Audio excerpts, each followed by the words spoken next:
കൃഷ്ണായ വാസുദേവായ ഹരയേ പരമാത്മനെ പ്രണതക്ലേശനാശായ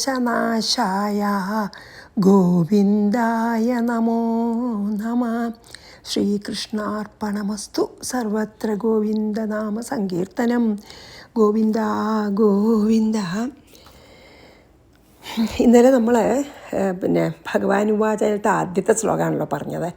അത് വളരെ ഒരു ഇമ്പോർട്ടൻ്റ് ആണ്. ഇനി പറയാൻ പോണ എല്ലാ ശ്ലോകം പരമാത്മതത്വം തന്നെയാണ്. അപ്പം നമ്മൾ ചിലപ്പോൾ കുറച്ചധികം സമയം എടുത്താലും സാരില്ല. അപ്പം ഇന്നലെ അത് ഞാൻ മുഴുവനെ പറയാൻ പറ്റില്ല. ഒന്നാമത്തെ കാര്യം എന്താ വെച്ചാൽ, നമുക്ക് അത്ഭുതം തോന്നും. ആദ്യം തന്നെ ഭഗവാൻ ഈ പരമാത്മതത്വം ഇങ്ങനെ ദുഃഖിച്ചു കൊണ്ടിരിക്കണ അർജുനനെ ആദ്യം തന്നെ ഈ പരമാത്മതത്വം അങ്ങോട്ട് പറഞ്ഞു കൊടുത്താൽ അത് ശരിക്കും മനസ്സിലാക്കാൻ പറ്റുമോ എന്ന് നമുക്ക് തോന്നും. പക്ഷെ വ്യാഖ്യാതാക്കളൊക്കെ എന്താ പറയണ വെച്ചാൽ, ഇത് ഏതുപോലെ അത്രേശുണ്ടോ എന്താ അറിയോ.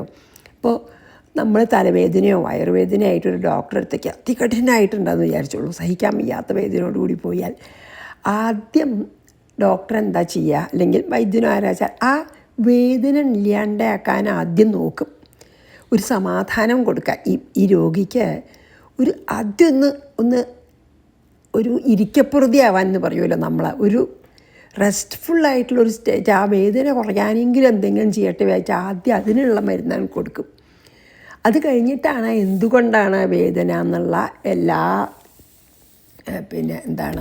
ടെസ്റ്റുകളിലും ചെയ്യുക, അതിനെപ്പറ്റി കൂടുതൽ മനസ്സിലാക്കുക, എന്നിട്ട് ഡയഗ്നോസ് ചെയ്ത് മരുന്ന് കൊടുക്കും. അല്ലെ, ആദ്യം വേദനയ്ക്കുള്ള മരുന്നാണ് കൊടുക്കും. അതുപോലെയാണ് ഭഗവാൻ വല്ലാതെ തളർന്നിരിക്കണ അർജുനനെ പരമാത്മതത്വം ആദ്യം കൂടി ഉപദേശിക്കും. എന്നിട്ട് പിന്നെ ആ പരമാത്മതത്വത്തിനെ വിശദീകരിച്ച് ആണ് ആക്ച്വലി 2-3 അധ്യായം ഈ പരമാത്മതത്വം അങ്ങോട്ട് എറിഞ്ഞു കൊടുക്കണ പോലെയാണ്. അതങ്ങോട്ട് പെട്ടെന്ന് ഉൾക്കൊള്ളാനൊന്നും പറ്റില്ല. എന്നിട്ട് ശേഷം അപ്പം തൽക്കാലത്തെ ആ ദുഃഖം ഒന്ന് കുറഞ്ഞതിന് ശേഷം ആ പറഞ്ഞു കൊടുത്ത പരമാത്മതത്വത്തിനെ വിശദീകരിക്കുകയാണ്. പിന്നത്തെ 4ാമത്തെ ചാപ്റ്റർ തൊട്ട് അവസാനം വരെയും ഓരോ പോയിൻറ്റ്സ് എടുത്തിട്ട് ഈ പറഞ്ഞ പരമാത്മതത്വത്തിനെ വിശദീകരിക്കുകയാണ് ചെയ്യണത്. അപ്പോൾ അതൊരു കാര്യം. പിന്നെ ഇനിയിപ്പോൾ നമ്മൾ പറഞ്ഞല്ലോ, ദുഃഖിക്കേണ്ട ആവശ്യമില്ലാത്തവരെ പറ്റിയാണ് ദുഃഖിക്കണമെന്ന് പറഞ്ഞല്ലോ. ഇല്ലേ, അതായത് ഈ ഭീഷ്മ ദ്രോണരെ വലിയ അവരെയൊക്കെ കൊല്ലുന്നതാണല്ലോ ദുഃഖം. ഇപ്പോൾ അവരെയൊക്കെ കൊന്നിട്ട് രാജ്യം വേണ്ടെന്നാണല്ലോ. അവരൊന്നും ശരിക്ക് അവർ കൊല്ലപ്പെടണമെന്ന് വിചാരിച്ചിട്ട് ദുഃഖിക്കാൻ ആവശ്യമില്ലാത്ത കാര്യമാണ്. ദുഃഖിക്കുക ആവശ്യമില്ല. എന്താ കാരണം വെച്ചാൽ, അവരെ പറ്റി ദുഃഖിക്കേണ്ട ആവശ്യമില്ല. എന്താ വെച്ചാൽ അവരുടെ ദേഹം നശിക്കുള്ളൂ, അവരൊരിക്കലും നശിക്കണില്ല. അങ്ങനെയുള്ളവരെ അവരുടെ ഉള്ളിലത്തെ ആത്മാവ് നിത്യമാണ്. ആ ആത്മാവ് പരമാത്മ ചൈതന്യമായി വർത്തിക്കുന്ന ആ ആത്മാവ് കൊടുക്കുന്ന ചൈതന്യം കൊണ്ട് ഒരു ഉപകരണം പോലെ കുറച്ചു കാലം പ്രവർത്തിക്കണം അവരുടെ ശരീരം, അത്രയേ ഉള്ളൂ. അതെന്തായാലും വീണു പോവും. പക്ഷേ അവരുടെ ആത്മാവ് ഒരിക്കലും നശിക്കുന്നില്ല. അപ്പം അങ്ങനെ ഉള്ളവരെ, അവർ നിത്യന്മാരാണ്.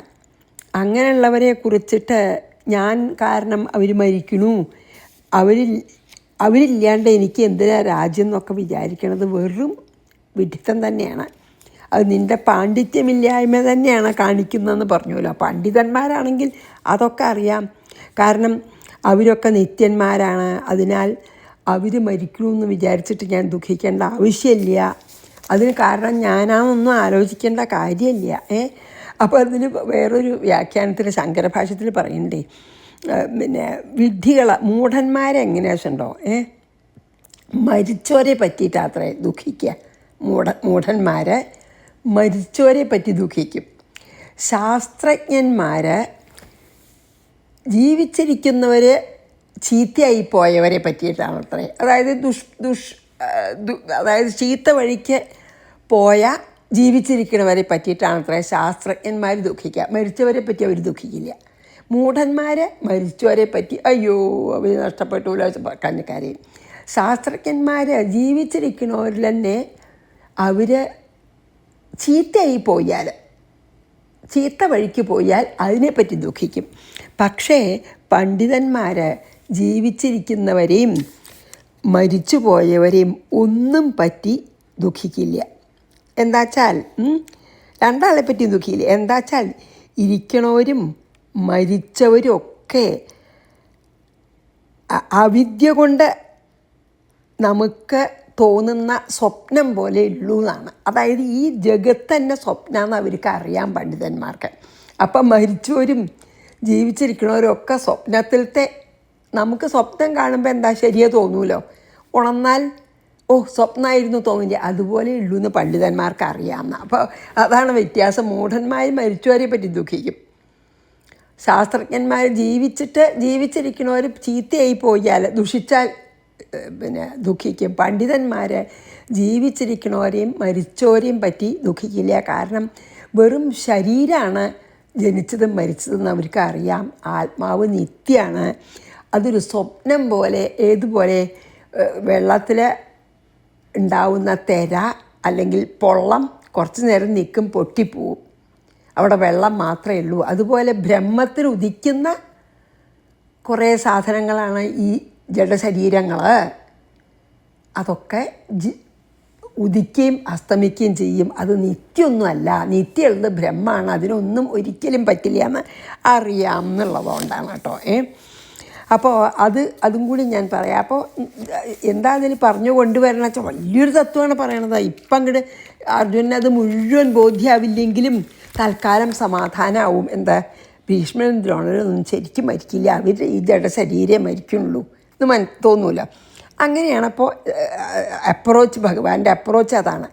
ആദ്യം ആ വല്ലാത്ത ദുഃഖത്തിൽ നിന്ന് അർജുനെ കരകയറ്റട്ടെ, എന്നിട്ട് ഈ ഇപ്പം പറഞ്ഞു കൊടുത്ത തത്വം കണ്ട് ആ ദുഃഖം ഒന്ന് കുറയുമ്പോൾ ആ തത്വത്തിനെ പിന്നെ വിശദീകരിച്ച് പറഞ്ഞു കൊടുക്കാം എന്ന് വിചാരിച്ചിട്ടാണ് കേട്ടോ. അപ്പം നമുക്ക് ഇനി 12 ചെയ്യാം കേട്ടോ. അല്ല, അത് ഒരു കാര്യം കൂടി പറയാനുണ്ട്. അതായത് ഈ ഭീഷ്മർക്കും ദ്രോണർക്കും ഒക്കെ നല്ല ജ്ഞാനികളാണ് അവർ. അതുകൊണ്ടാണ് അവർക്ക് ഇപ്പം ഇനിയിപ്പോൾ പാണ്ഡവന്മാരെ കൊന്ന ഞങ്ങളുടെ കൈകൊണ്ട് അവർ മരിച്ചാലും സാരമൊന്നുമില്ല. പാണ്ഡവന്മാരുടെ ആത്മാവൊക്കെ നിത്യനാണെന്ന് അവർക്ക് അറിയാം. അതുകൊണ്ടാണ് അവർ അങ്ങനെ അവർക്ക് ഈ അർജുനുണ്ടായിട്ടുള്ള വിഷാദയോഗം ഉണ്ടാവാത്തത്. പിന്നെ മഹാഭാരതത്തിൽ പറയേണ്ടത്രേ, ശോകസ്ഥാന സഹസ്രാണി ഭയസ്ഥാന ശതാനി ച ദിവസേ ദിവസേ മൂഢം ആവിശന്തി ന പണ്ഡിതം. അതായത് ഒരു വിഡ്ഢിക്ക് എല്ലാ ദിവസവും ആയിരക്കണക്കിൽ കാരണങ്ങളുണ്ട് ദുഃഖിക്കാൻ.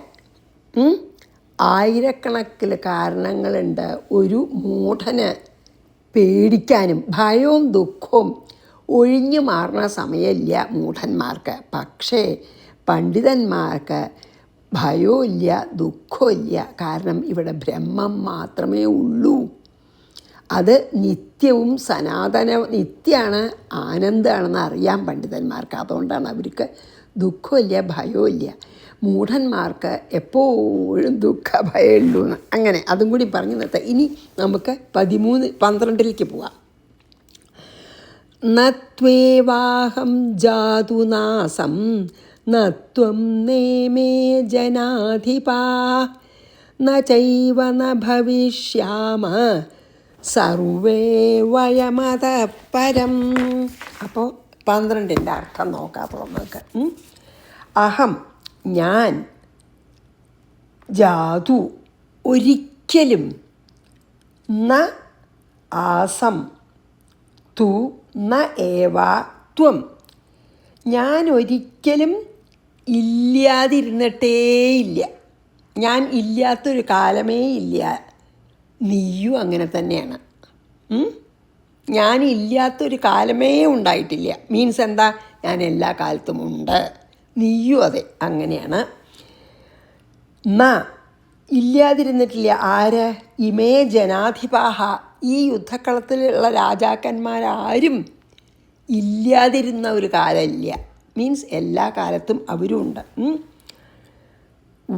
വയം സർവേ അതപ്പരം ന ഭവിഷ്യാഹ, നാം എല്ലാവരും, പറഞ്ഞോരും നമ്മളും ഈ യുദ്ധക്കളത്തിൽ പിന്നെ എന്താണ് അണിനിരന്ന എല്ലാവരും നമ്മളും ഒക്കെ അതപ്പരം ദേഹം നശിച്ചതിൻ്റെ ശേഷവും ന ഭവിഷ്യാമ ച ന ഏവ, അതായത് ഭാവി കാലത്തിലും ഇല്ലാതെ ആവുകയില്ല എന്ന് പറഞ്ഞാൽ ഞാനാണെങ്കിലും നീയാണെങ്കിലും ഇവിടെയുള്ള എല്ലാ യുദ്ധത്തിന് സന്നിഹിതരായിട്ടുള്ള എല്ലാവരും ഇല്ലാത്തൊരു കാലം ഉണ്ടായിട്ടില്ല, ഇനി ഇല്ലാത്തൊരു കാലം ഉണ്ടാവില്ല എന്ന് പറഞ്ഞാൽ എന്താ? അവരൊക്കെ നിത്യമാണ്. അവരുടെ ശരീരമേ നശിക്കുന്നുള്ളൂ. അതിൻ്റെ ഉള്ളിലുള്ള ആ ശരീരത്തിനെ പ്രവർത്തിപ്പിക്കുന്ന ആ ചൈതന്യം, ചേതനൻ എന്ന് പറയാം. ആ ചേതനൻ അല്ലെങ്കിൽ പരമാത്മ ചൈതന്യം നിത്യമാണ്. ഈ ശരീരം ഇങ്ങനെ മാറി മാറി മാറി വരുന്നുണ്ടാവും, അത്രയേ ഉള്ളൂ. ഏതുപോലെ ഒരു സമുദ്രത്തിലത്തെ ഒരു കുമിളുണ്ടാവും, അത് കുറച്ച് നേരം നിൽക്കും പൊട്ടും, വേറൊരു കുമിളുണ്ടാവും കുറച്ച് നേരം നിൽക്കും പൊട്ടും, അതുപോലെ ഉള്ളൂ എന്നാണ് ഇതിൽ പറയണത്, ഇതിലും പറയണത് കേട്ടോ. അപ്പോൾ ഒരു കാലത്തും ഞാൻ ഇല്ലാണ്ടിരുന്നിട്ടില്ല, ഞാൻ എപ്പോഴും ഉള്ളതാണ്. അതായത് ഞാൻ നിത്യനായിട്ട് എല്ലാ കാലത്തും ഉണ്ട്. അപ്രകാരം തന്നെയാണ് അർജുന നീയും എന്നും ഉണ്ടായിരുന്നു. അതുപോലെ തന്നെയാണ് ഈ കണ്ട രാജാക്കന്മാരും ഇല്ലാതിരുന്നൊരു കാലമില്ല. അതുപോലെ തന്നെയാണ് നാം എല്ലാവരും. ഈ ദേഹം നശിച്ചാലും നമ്മളില്ലാതെ ആവണമില്ല. 3 കാലത്തിലും നമ്മുടെ സ്വസ്വരൂപം ആത്മസ്വരൂപേണ നാം നിത്യന്മാരാണ്. ആത്മാവ് എടുക്കുകയാണെങ്കിൽ നമ്മളെല്ലാം നിത്യമാണ്. പക്ഷെ ആത്മാവ് കുറച്ച് കാലത്തേക്ക് ഒരു ശരീരം എടുക്കും, അത് ഉണ്ടാവണു നശിക്കണു. പക്ഷെ ആത്മാവ് എടുക്കണ ശരീരം മാത്രമേ നശിക്കുള്ളൂ, ആത്മാവ് നിത്യമാണ്. അതായത് ഇപ്പം ഈ ദേഹത്തിൻ്റെ വ്യത്യാസം കൊണ്ടാണ് നമ്മളിവിടെ ഞാൻ നീ എന്നൊക്കെ പറയണത്. എല്ലാവരുടെയും ഉള്ളിലുള്ള ആ ശക്തി ആത്മാവ് ഒന്ന് തന്നെയാണ്. ഞാൻ നീ എന്നൊക്കെ പറയുന്നത് ഈ ദേഹത്തിനെ മാത്രം ബേസ് ചെയ്തിട്ടാണ്.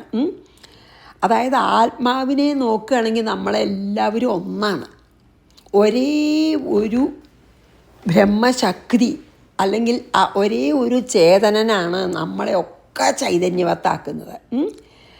അപ്പോൾ എന്താണ് ഇപ്പോൾ എന്താ ഇതിൽ പറഞ്ഞ വെച്ചാൽ, പറഞ്ഞില്ലേ ഞാൻ ഭീഷ്മാദികളും കൊല്ലപ്പെടുത്തെന്ന് വിചാരിച്ച് നീ ദുഃഖിക്കാൻ പാടില്ല എന്ന്. അതിന് കാരണം എന്താണ്? അവരുടെ ഉള്ളിലുള്ള ചൈതന്യം ഒരിക്കലും നശിക്കണില്ല, അതുകൊണ്ടാണ്. അപ്പോൾ ഭഗവാൻ പറയാണ്, ഈ ഒരു അറിവ് നിനക്കില്ലെങ്കിൽ നിനക്ക് ദുഃഖിക്കാൻ മാത്രമേ സമയം ഉണ്ടാവുള്ളൂ, അതാണ് പറയുന്നത്. അപ്പോൾ ഇതിൽ ഭഗവാൻ 2 നെഗറ്റീവാണ് ഒരു പോസിറ്റീവിനെ റീഇൻഫോഴ്സ് ചെയ്യാൻ ഉപയോഗിക്കണത്. അതായത് ഞാനില്ലാത്ത കാലം ഉണ്ടായിട്ടില്ല എന്ന് പറഞ്ഞാൽ എന്താ? ഞാൻ എല്ലാ കാലത്തും ഉണ്ടെന്ന്. നീയും ഇല്ലാത്ത കാലം ഉണ്ടായിട്ടില്ല, നീയും എല്ലാ കാലത്തും ഉണ്ട്. അതായത് ഭാവിയിലും വർത്തമാനത്തിലും ഭൂതത്തിലും പാസ്റ്റിലും പ്രസൻറ്റിലും ഫ്യൂച്ചറിലൊക്കെ ആത്മാവില്ലാത്തൊരു കാലമില്ല. അത് നിത്യമാണ്, ഇറ്റേണലാണ്. ഈ ദേഹമുള്ളൂ വ്യത്യാസം എന്നാണ് പറയണത്. അതുകൊണ്ട് നീ അതിനെപ്പറ്റി ദുഃഖിക്കണേന് യാതൊരു അർത്ഥമില്ല. നീ പിന്നെ ഇവരെ നിൻ്റെ മുമ്പിൽ കാണുന്ന രാജാക്കന്മാരെ കൊല്ലുകയാണെന്ന് വിചാരിച്ച് ദുഃഖിക്കണ്ട. ഈ യുദ്ധക്കളത്തിൽ നിൽക്കണ എല്ലാവരും അവരുടെ ദേഹം മാത്രമേ നശിക്കുള്ളൂ, അവരുടെ ആത്മാവ് എന്നും സ്ഥിരമായി നിൽക്കും. പിന്നെ എന്താ അറിയോ, 2 കാര്യങ്ങളെ ഇവിടെ ആകുള്ളൂ. ഒന്ന് ആത്മാവും ഒന്ന് ഈ ജഡശരീരവും, അല്ലേ? ഈ ജഡശരീരത്തിന് സത്യം പറഞ്ഞാൽ ആത്മാവില്ലെങ്കിൽ നമ്മൾ ജീവിച്ചിരിക്കണമെന്നും കൂടി അറിയില്ല. സത്യമല്ലേ? ആലോചിച്ച് നോക്കൂ. ഈവൻ ഡീപ്പ് സ്ലീപ്പിൽ നമുക്ക് സുഷുപ്തിയിൽ നമ്മളുണ്ടെന്ന് അറിയില്ല. നമ്മളും ഒരു പട്ടിയും ഒരു രാജാവും ഒരു പിന്നെ എന്താണ് യാചകനും ഒക്കെ ഒരുപോലെയല്ലേ ഡീപ്പ് സ്ലീപ്പിൽ, അല്ലേ? നമ്മൾ സുഷുപ്തിയിൽ.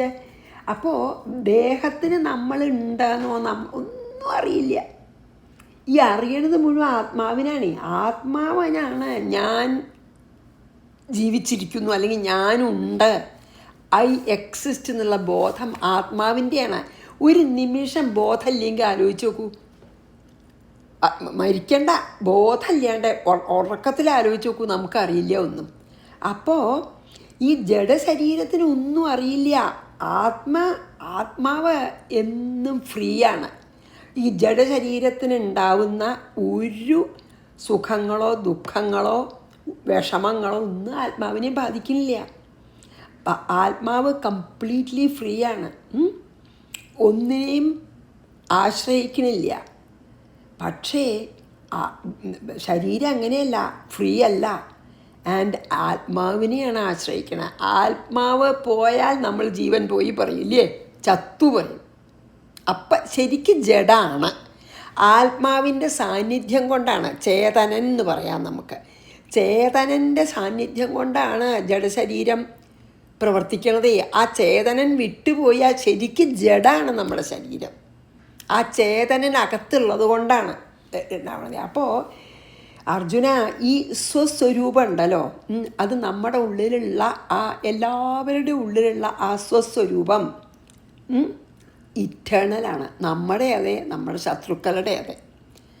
ആത്മാ ഒരിക്കലും ജനിക്കണില്ല, ഒരിക്കലും മരിക്കണില്ല. അതുകൊണ്ട് നീ അതിനെപ്പറ്റി ദുഃഖിക്കണ്ട എന്നാണ് പറയണത്. ഈ ഒരു ശ്ലോകത്തിലും അതന്നെ ഒന്നും കൂടി പറയുകയാണ്. അപ്പോൾ എന്നാൽ നമ്മൾ അപ്പോൾ വേണമെങ്കിൽ അർജുനെ ചോദിക്കുന്നുണ്ടാവും എന്ന് വിചാരിച്ചിട്ടാണ് അടുത്ത ശ്ലോകം ഭഗവാൻ പറയുന്നത്. അടുത്ത ശ്ലോകത്തിൽ എന്താ പറഞ്ഞാൽ വെച്ചാൽ, ഓക്കെ, അങ്ങനെയാണെന്ന് വെച്ചാൽ നമ്മൾ ഈ ജഡശരീരം ജനിക്കണതും കുറച്ച് കാലം ഇരിക്കണതും ഡിസപ്പിയർ ചെയ്യണതും മരിക്കും അല്ലേ, ആ കാണാനില്ലാണ്ട് ആവണതൊക്കെ നമ്മൾ കാണുന്നുണ്ടല്ലോ. ആൻഡ് നമുക്ക് ദുഃഖം തോന്നുന്നുണ്ട്, വല്ലവരും ശരീരം ഉപേക്ഷിക്കുമ്പോൾ നമുക്ക് ദുഃഖം തോന്നുന്നുണ്ട്. എന്നാൽ അതിനെ പറ്റി കൂടുതൽ ക്ലിയർ ആക്കുകയാണ് ആര്, ഭഗവാൻ നെക്സ്റ്റ് ശ്ലോകത്തിൽ കേട്ടോ.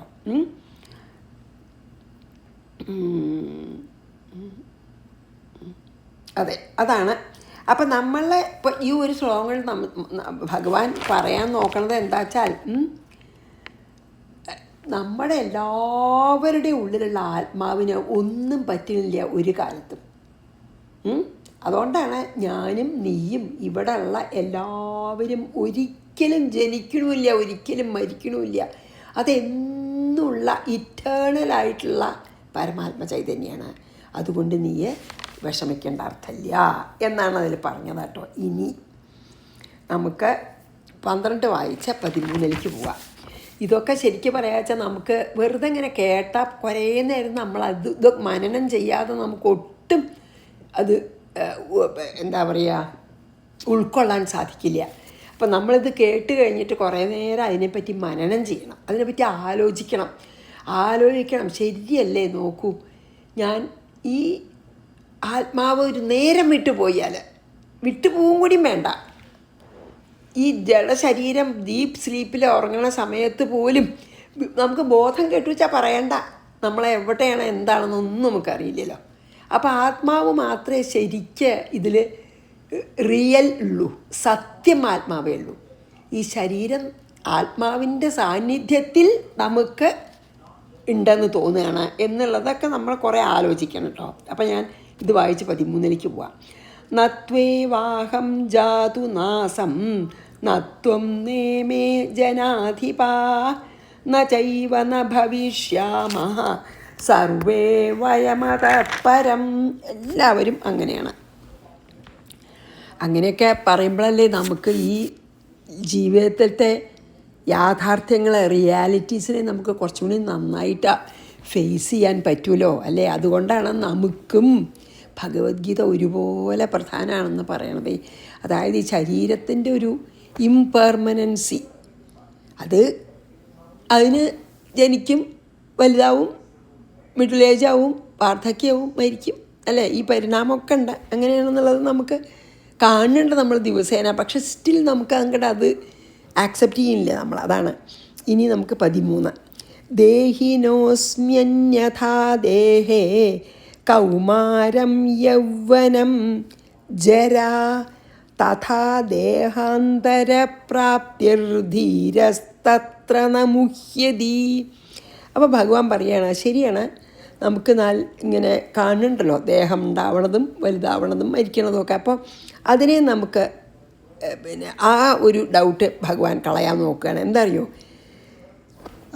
13 ഭഗവാൻ പറയണത് ദേഹിനഹ മീൻസ് ദേഹാഭിമാനമുള്ള, അതായത് ഐ ആം ദ ബോഡി എന്ന് വിചാരിക്കണ ജീവന് നമുക്ക് ദേഹാഭിമാനമുള്ള നമ്മളെ നമുക്ക് ജീവനെന്നും ആത്മാവിനെ ചേതനെന്നും പറയാം കേട്ടോ. അപ്പോൾ എളുപ്പമുണ്ടെങ്കിൽ ഡിസ്ക്രൈബ് ചെയ്യാൻ. അതായത് ദേഹിന മീൻസ് ദേഹാഭിമാനമുള്ള ജീവാത്മാവ് അസ്മിൻ ദേഹേ ഈ ദേഹത്തിൽ കൗമാരം യൗവനം ജര യഥ ഈ നമ്മുടെ ഈ ദേഹത്തിൽ തന്നെ ജനിക്കുന്നുണ്ട്. അത് നമുക്കറിയില്ല, ഓർമ്മയില്ല, വേണ്ട. കുട്ടിക്കാലം, ബാല്യം, യൗവനം അല്ലേ, കുറച്ച് കഴിയുമ്പോൾ നമുക്ക് യൗവനവും പിന്നെ വാർദ്ധക്യവും. അതുപോലെ തഥാ അപ്രകാരം തന്നെ ദേഹാന്തരപ്രാപ്തി തത്ര അതുപോലെ തന്നെയാണ് വയസ്സായി കഴിഞ്ഞാൽ ഈ ദേഹം വിട്ടിട്ട് വേറൊരു ദേഹത്തിന് ദേഹാന്തരപ്രാപ്തി, ഈ ദേഹത്തിനെ കളഞ്ഞിട്ട് വേറൊരു ദേഹം എടുക്കണതും. അതായത് എന്താ പറയണ വെച്ചാൽ ജനിച്ചു, ബാല്യം കഴിഞ്ഞ് നമ്മൾ കൗമാരത്തിലേക്ക് കടക്കുമ്പോൾ നമ്മൾ കരയാറുണ്ടോ? ഇല്ല. ആ കുട്ടിയായിട്ടുള്ള ശരീരം ഇല്ലാതെയായി, എന്നിട്ട് കുറച്ച് വലുതായ ശരീരമായി. കൗമാരം കഴിഞ്ഞ് യൗവനായ നമുക്ക് ദുഃഖം തോന്നാറുണ്ടോ? ഇല്ല.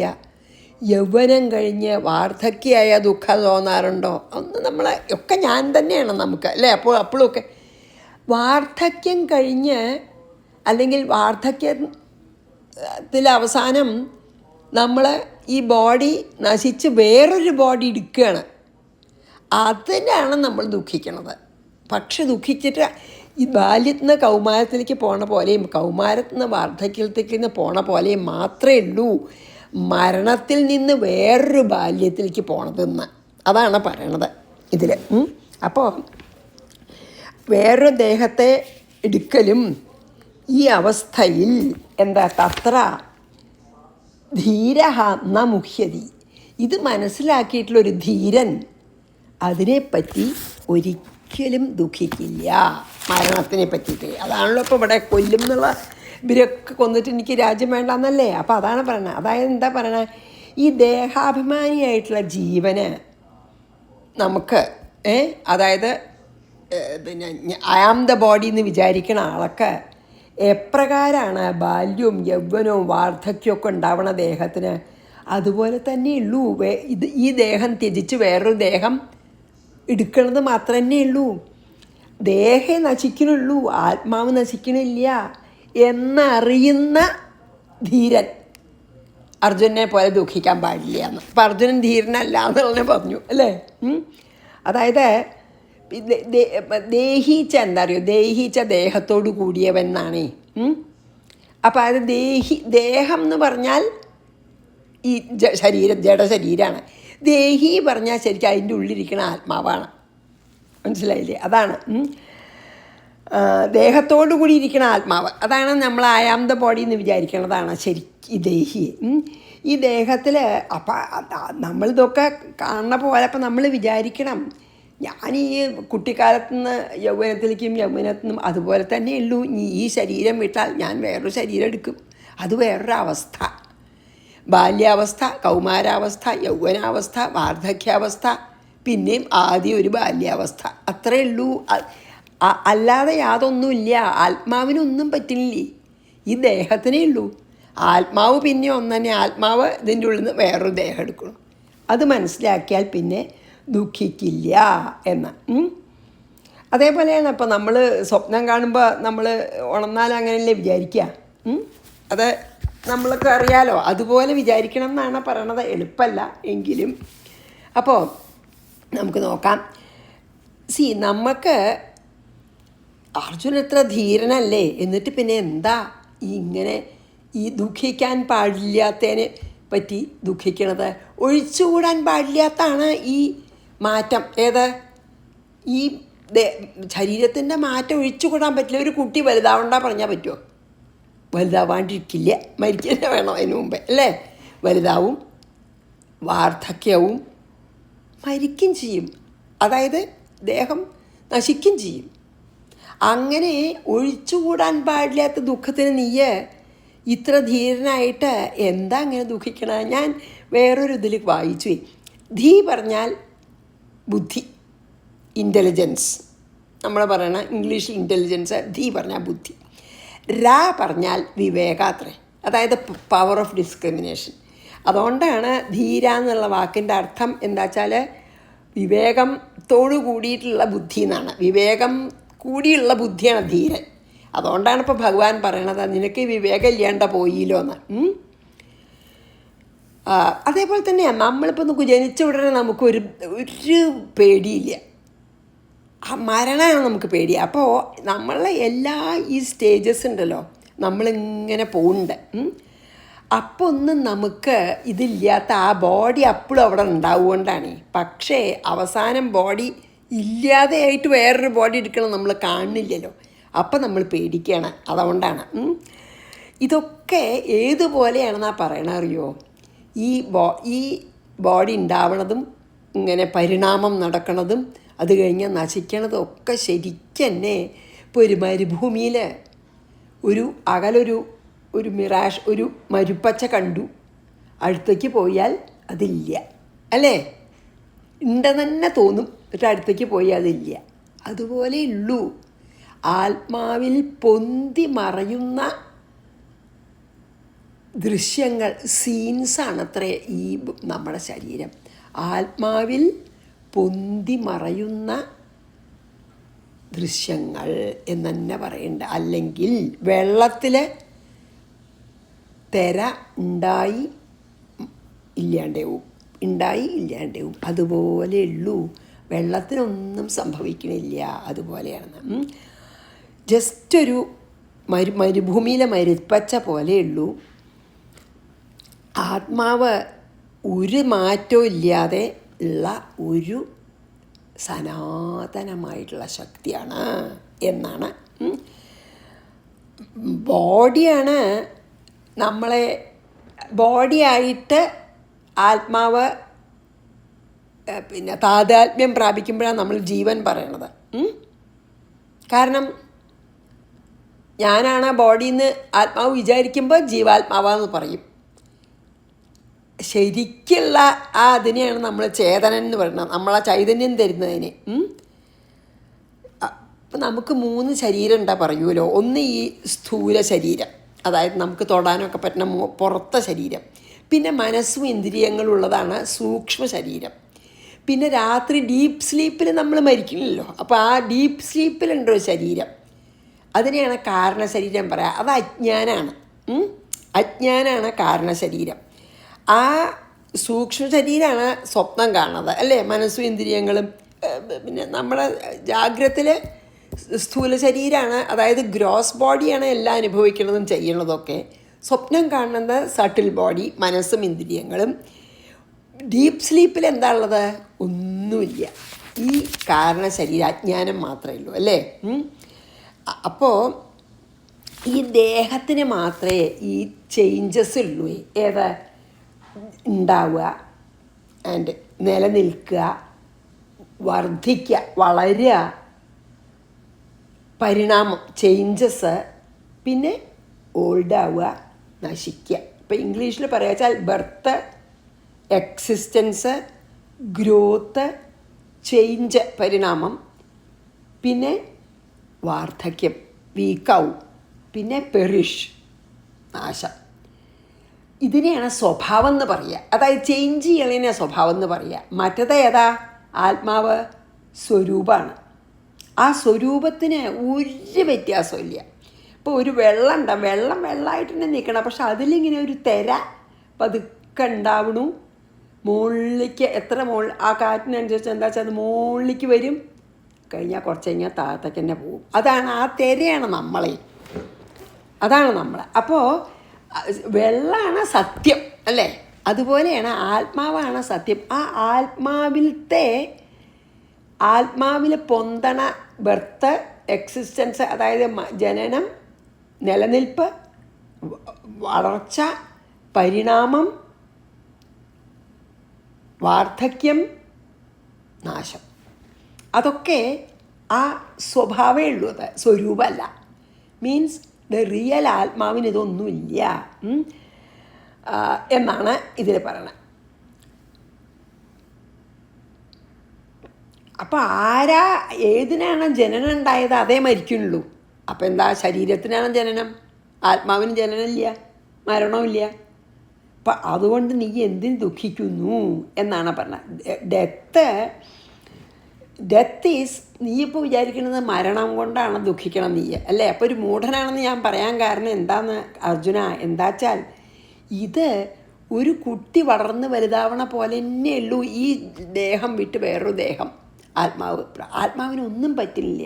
സോ അർജുന, നീ ഭീഷ്മരെയും ദ്രോണരെയും ഒക്കെ അവർ നശിക്കും, അവരില്ലാതെ ഒന്ന് വിചാരിച്ച് ദുഃഖിക്കണതിന് അർത്ഥമില്ല. അവരുടെ ബോഡി നശിക്കുള്ളൂ, അവർ ഇറ്റേണൽ ആത്മാസാണ് എന്ന് പറയണം. അപ്പോൾ പിന്നെ അടുത്ത ശ്ലോകത്തിൽ എന്താ പറയുക വെച്ചാൽ, പിന്നെ എന്താ ഈ ജീവാത്മാവിന് ഇത്ര ദുഃഖം വരണത്, ഈ ദേഹത്തിന് മാറ്റം വരുമ്പോൾ അതിനുള്ള സൊല്യൂഷൻ എന്താ, അതിനെ നമ്മളെങ്ങനെയാണ് ദുഃഖത്തിനെ നമ്മൾ തരണം ചെയ്യുക, അല്ലെങ്കിൽ ഫേസ് ചെയ്ത് ക്രോസ് ചെയ്യുക. അപ്പോൾ ഇനി ഭഗവാൻ പറയാൻ പോണത് എന്താ വെച്ചാൽ, നമുക്ക് ഈ ഞാനാണ് ഈ ദേഹം എന്നുള്ള ബോധത്തിനെ നമ്മൾ മാറ്റാൻ ശ്രമിക്കുക മാത്രമേ വഴിയുള്ളൂ. ഞാനാണ് ഈ ശരീരം എന്ന് വിചാരിക്കുന്നിടത്തോളം കാലം നമുക്ക് ഈ ദുഃഖം ഉണ്ടായിക്കൊണ്ടിരിക്കും. അപ്പോൾ ഇനി അടുത്ത ശ്ലോകത്തിൽ അതാണ് ഭഗവാൻ പറയാൻ പോണത്. വളരെ വലിയ തത്വമാണ് കേട്ടോ. ഇനി 3, 4 തത്വങ്ങൾ പറഞ്ഞിട്ട് പിന്നെ മുഴുവൻ അതിൻ്റെ വിശദീകരണമാണ് കേട്ടോ. അപ്പോൾ നമുക്കിവിടെ നിർത്താം. എത്രാമത്തെ വായിച്ചിട്ട്? 13 വായിച്ചിട്ട് കേട്ടോ. ദേഹിനോസ്മിന്യഥാ ദേഹേ കൗമാരം യൗവനം ജരാ തഥാ ദേഹാന്തരപ്രാപ്തിർ ധീരസ്തത്ര ന മുഹ്യതി. ധീരന്മാരൊരിക്കലും മോഹിക്കപ്പെടുന്നില്ല എന്ന് പറഞ്ഞ് നിർത്താം. ശ്രീകൃഷ്ണാർപ്പണമസ്തു. സർവത്ര ഗോവിന്ദനാമ സങ്കീർത്തനം. ഗോവിന്ദ ഗോവിന്ദ. ഗുരുവായൂരപ്പ ശരണം. സമസ്താപരാധം ക്ഷമസ്വമേ.